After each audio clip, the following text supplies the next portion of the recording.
안녕하세요. 토요미스테리 디바제시카입니다. 여러분의 구독은 저에게 큰 힘이 됩니다. 금, 이건 아주 오랜 옛날부터 귀금속이기 전에 화폐로 사용될 만큼 귀중한 가치를 지닌 금속입니다. 금이 이토록 가치가 높은 이유는 화학적으로 아주 안정되어 있다는 것, 이것 외에도 사실 전 우주에 극히 소량만 존재하기 때문인데요. 흥미로운 사실이 있습니다. 지금까지 채굴된 전체 금의 양은 약 18만 톤.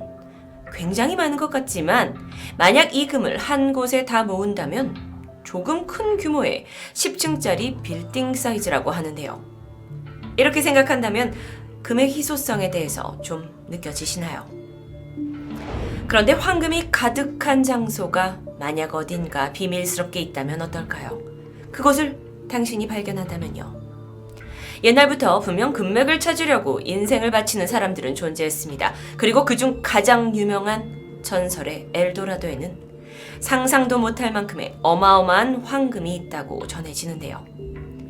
엘도라도는 잉카의 전설 중 사람들을 가장 매혹하는 이야기이자 남아메리카 최대의 미스테리입니다. 금색 황금의 라는 뜻의 스페인어에서 비롯된 이름 엘도라도. 그곳의 전설은 16세기 태양의 제국으로 알려진 잉카 문명에서부터 시작됩니다. 안데스 고원에서 시작된 잉카 부족은 15세기 무렵 수도 쿠스코를 중심으로 에콰도르, 페루, 칠레에 이르는 땅을 통합한 정말 남미 최대의 강력한 제국이었습니다. 잠깐 여기서 또 다른 세계 7대 불가사의로 불리는 잉카인들의 마추픽추는 이렇게 깎아질 듯한 절벽 위에 세워졌는데 해발 2450m로 일일이 잘라낸 돌을 옮겨서 만든 정말 신비의 도시입니다. 안에는 신전, 궁전, 주택들이 빼곡히 들어차 있는데 아니 당시 건축 기술이 얼마나 정교했던지 맞물린 벽돌 사이로 종이 한 장 들어가기 힘들 정도라고 알려져 있는데요. 그런데 이런 고도의 문명을 가진 이들이 어느 날 갑자기 이곳을 버리고 떠나버린 이유? 이건 아직까지 미스테리로 남아 있습니다. 몇백 년 동안 잉카인들이 떠나버리고 비어있던 이곳은 1911년 한 미국 고고학자에 의해 발견됐는데 아니 도대체 왜 이런 험한 산속에 도시를 만들었는지 또 왜 갑자기 사람들은 사라져버렸는지 미스테리는 여전히 풀리지 않고 있습니다.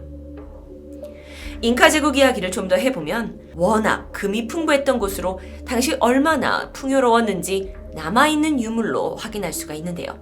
사진으로 감상하시죠. 이것은 모두 금으로 만든 잉카 제국의 유물입니다. 하지만 1532년 스페인의 침략자가 잉카의 땅에 발을 딛는 순간 몰락의 길에 접어듭니다. 당시 스페인 제국은 16세기 말까지 브라질을 제외한 모든 라틴 아메리카를 점령하는 데 성공했고 잉카 제국의 원주민을 죽이고 문명을 멸망시키고 가장 중요한 그들의 금과 은을 착취하기 시작했는데요. 이들 중 하나였던 피사로는 탐사를 시작한 지 8년 만에 잉카 제국의 쿠스코에 입성했고 그곳에 들어가서 이 안을 꽉 채우고 있는 엄청난 양의 금과 문화유산들을 발견합니다. 눈이 뒤집혔겠죠. 당시 알려진 바에 의하면 이 잉카 제국의 왕실과 신전, 성벽은 모두 금으로 도금되어 있었고 내벽도 금과 은으로 화려하게 장식되어 있었다고 하는데요. 생각해보면 16세기 유럽에서는 금과 은이 이미 엄청난 화폐로서의 가치를 지닌 고가 물건인 것에 비해서 잉카에서 금은 그냥 예쁜 장신구일 뿐이었습니다.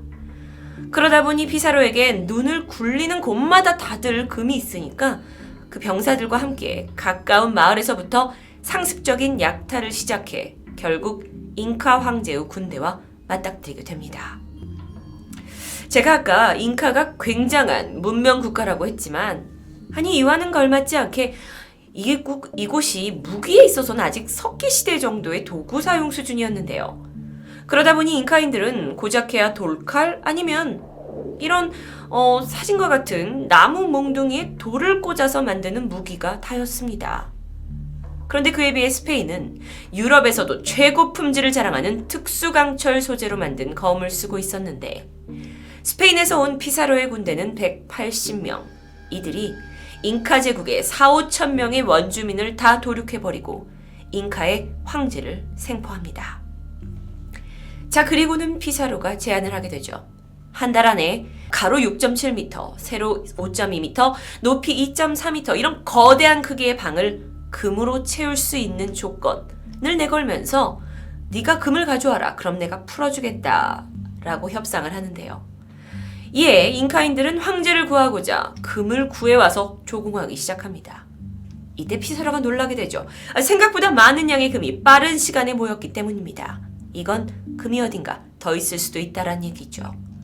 그는 탐욕에 눈이 멀게 되고 원주민에게 더 많은 금을 가져오라고 요구하게 되는데요. 당시 그가 약탈해간 보석을 다 포함하면 약 11톤에 달했다고 합니다. 빼앗은 잉카의 금으로 물건은 배에 실어가지고 본국으로 가져가기 위해서 그는 이 금을 다 녹여야만 했는데요. 정말 당시에 루비나 사파이어가 촘촘하게 박혀서 훌륭하게 쇠공되어 있던 예술품들이 이때 안타깝게 소실됩니다. 하지만 그렇게 많은 금을 착취하고도 피사로는 결국 잉카의 황제를 죽이고 맙니다. 게다가 찬란했던 잉카 제국은 유럽에서 건너온 전염병 때문에 면역력이 없던 원주민 땅을 휩쓸어 버렸고요. 이렇게 침략과 병으로 인해 멸망하게 됩니다. 그런데 이때 살아남은 잉카인들은 나머지 황금을 숨겨 어디론가 도피하게 되는데요.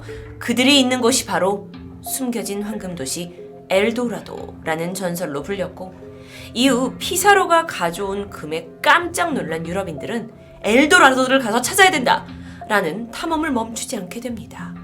그렇게 몇백 년의 시간이 지나면서 전설은 진화했고 누군가는 엘도라도가 잃어버린 도시라고 생각했지만 또 어떤 이들은 정글 깊숙이 숨겨진 금은 보화로 가득한 나라로 상상하기도 했고요.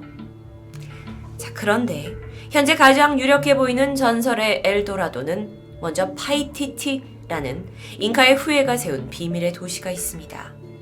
잉카인들이 쿠스코 동쪽 아마존 정글 어딘가에 이 황금 도시를 건설했다는 사실이 전해지면서 이를 뒷받침할 만한 몇 가지 정황들이 밝혀지기 시작했는데요. 2001년 이탈리아의 고고학자 마리오 폴리아는 로마 예수의 기록 보관소에서 스페인 선교사에 대한 보고서를 발견합니다. 보고서에는 이 선교사가 16세기 중반 교황청에 보낸 편지였는데 여기서 그는 파이티티라고 하는 열대 정글에 있는 금은 보석이 풍부한 원주민 대도시를 묘사하고 있었습니다. 자료에 따르면 파이티티는 잉카 제국의 수도 쿠스코에서 있던 금보다 훨씬 더 많은 양의 금을 가지고 있다고 하는데요. 그런데 이걸 보고받은 교황청 바티칸은 이것을 비밀에 붙이게 됩니다. 만약 이게 알려지면 더 많은 약탈이 벌어질 거라 생각했던 거죠.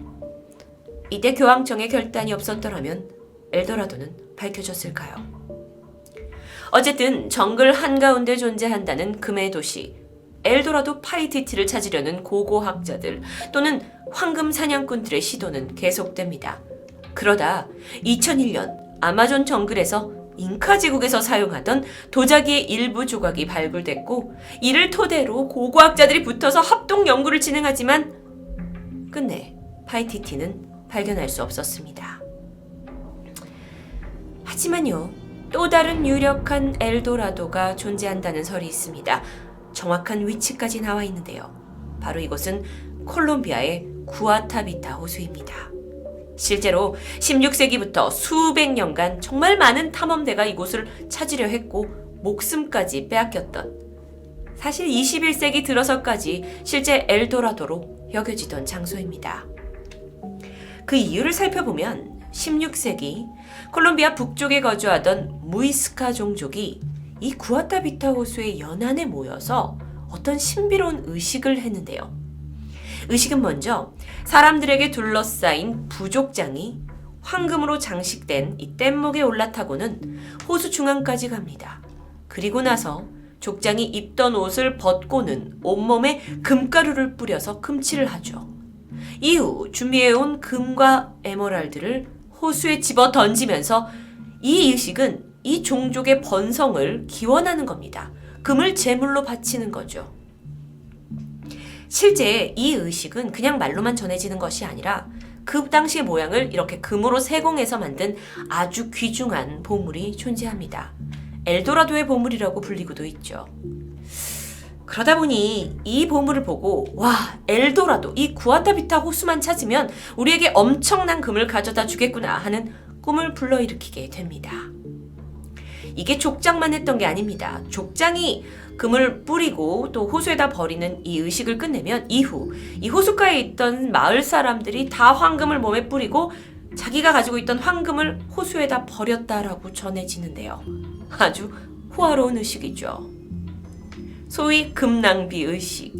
이게 해를 거쳐서 몇 년, 아니 몇백 년간 지속되었다면 이 호수의 바닥은 금으로 가득 찼을 거고, 이 소문을 들은 눈이 먼 스페인 정복자들은 안데스 산맥에 빠르게 도착합니다. 그리고 무이스카족은 종말을 맞이할 수밖에 없었죠. 당시의 탐험자 곤잘로는 무이스카 부족을 침략해 금과 에메랄드가 어디에 있는지 말할 때까지 그들을 고문했고요. 이후 금, 에메랄드, 또 금가루가 담긴 자루까지 약탈해갑니다. 심지어 원주민들을 죽이기 전 그들의 얼굴에 하고 있던 귀와 코걸이 장식을 그냥 잡아당겨서 가져가는 것도 잊지 않았죠. 자, 그들이 정말 원했던 건 호수 밑에 가라앉아 있는 금이었습니다. 곤잘로는 이곳에 도착을 해서 이 금과 보석들을 꺼내기 위해 이곳에 있던 원주민들을 노예화합니다. 그리고 그들을 인간 체인화시키죠. 손에 손을 이렇게 묶어가지고 산끝까지 연결을 시킨 다음에 호수의 물을 꺼내는 물통을 전달하게 했고요. 그것을 산 꼭대기 넘어 반대편에 버리게 하는 노동을 3달 동안 지속합니다. 결국 수심 120m에 달하는 깊이의 호수면이 다 없어질 순 없었고요.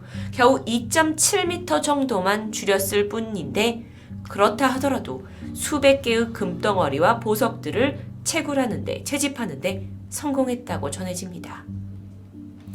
이런 시도는 온갖 방법을 동원해 21세기까지 이어졌고, 마침내 호수물을 거의 다 빼내서 더 이상 구아타비타의 호수에 남아있는 황금이 없을 거라고 전해집니다. 그런데 말입니다. 그런데도 불구하고 사람들은 여전히 아니야, 여기가 엘도라도가 아니었을 거야, 진짜 황금도시 엘도라도가 있을 거야 하는 탐험은 끊이지 않고 있습니다. 불을 얻고자, 금을 차지하고자 엘도라도를 찾아 헤맨 사람들의 이야기는 영화에서도 단골 소재입니다. 하지만 그 탐욕의 손길이 누군가의 문명을 무참하게 파괴했고 착취했고 무고한 희생이 따랐다는 점, 또한 가치가 높은 예술품들도 사라졌고 엘도라도를 찾아 헤매려다 죽음과 실종으로 마지막을 맞이한 사람들도 있습니다. 이런 부분들을 생각하면 어쩌면 많은 사람들이 꿈꾸고 있는 엘도라도는 꿈의 황금 도시가 아닌 원한이 가득한 저주받은 그런 곳 아닐까요? 토요미스테리 디바제시카였습니다.